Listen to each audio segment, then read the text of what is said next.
If you want to get early access to all of our daily videos, please consider joining our Patreon. I'll put a link below. Here it is on the screen. Again, you get early access to all the daily videos, ad-free, early, before anyone else gets to see them. Have at it. And you can help support the channel.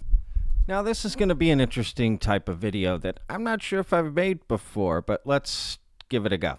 So, I was having this thought while I was listening to Dr. Stephen Greer tell his own personal story on Danny Jones' podcast. Now, I'm going to play a little clip of that, but it's not about Dr. Greer, okay? It's just about what he says, and it got me thinking, and I have some questions that I want to throw out to you guys and see what you think.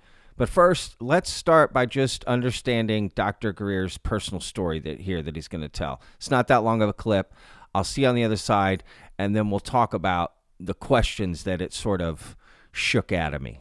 So I learned how to meditate and started studying that. And then I was up on a mountain in North Carolina, outside the little town of Boone, North Carolina. Mm-hmm. And I was hiked up there before sunset. And I wanted to see the sunset and meditate, and that was it. And just before sunset, I saw a perfectly seamless disc that appeared. And I'd seen almost an identical one when I was 8 or 9 in North Carolina. I grew up in the Charlotte area.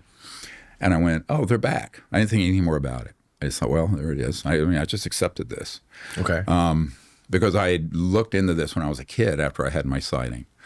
But that's all that happened. It was there, and it didn't move off. It just winked out, just sort of like dematerialized or vanished. Right. So I go and I meditate. I'm sitting there, and it gets dark.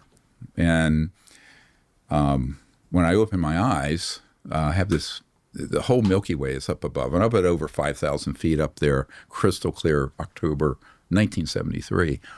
And I had this beautiful thought that entered me. I said, behold, what a beautiful universe God has made. And with that, I went into that same experience I had when I died. It was phenomenal, but I was in my body. So I looked over, and there was a glow over the edge of the hill mountainside. I think it was that craft, and there was a person. Now, as an 18-year-old kid, I thought it was a deer standing on its hind legs. It had beautiful eyes, maybe about 4.5, 5 feet tall. It came over and it touched my right shoulder, and I left. I just dematerialized for about 4 hours. 4 hours? Yeah. Now, I thought it was about 30 to 45 minutes, something like that, because time isn't the same in these dimensions. But so during that encounter, I started having this experience of where non-human and extraterrestrial and humans, where could we connect? And it was at this place of non-locality, it's called in physics, and consciousness. So I started practicing this with these ETs. So again, this isn't about Dr. Greer, although it is interesting to hear him say he dematerialized for 4 hours, and now he practices this with the ETs. I don't know. Whatever. I'm not here for that. People have their own experiences. But it's more just this, hearing him tell this, what it shook out of my head. And it got me thinking, actually, about a couple big questions. One is, do ETs also tell stories like this of their interactions with humans, right? Do they sit on the intergalactic podcasts, telling their stories? Or, I mean, I'm joking there, but you know what I mean?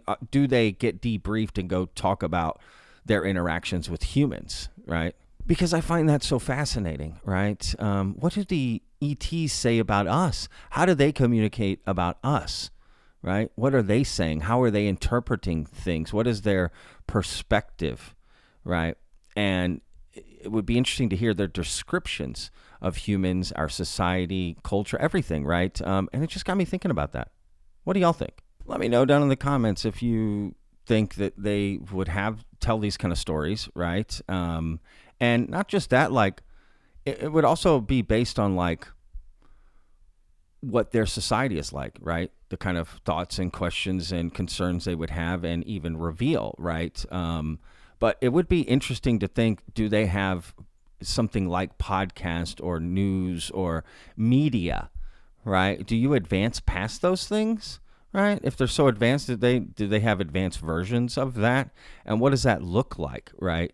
How do they communicate to the rest of their, species, right? Their society, right? And is it broken up into little groups like us, and how they tell stories? And, what if back on their home planet, there's this sort of scary idea about humans, right? Because all they have are the other aliens going back and telling them. I mean, it sounds like I'm joking, but I'm not. I mean, why is that so crazy to think about, right? If we have those things here on Earth, why is that so crazy to think that another society may have that, right? We think, oh, aliens have ships, they communicate, but why couldn't they have some of the other things we have, right? Do you just advance into some like boring, species that doesn't do anything and just travels around and works on these weird little missions? And you know what I'm saying? Like, what is the point of life without art, creativity, fun, excitement, right?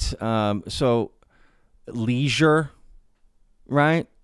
And I just think, why wouldn't this species have that too? And it would just be interesting to know how we're perceived back on these home planets, if this is all real, right? And do those messages go back? Or is this more of a military operation, so it's kept secret and maybe they don't know about us, right? Maybe they don't know about us humans, right? These other aliens that are coming out, their home planets, right? Because it also got me thinking about something else.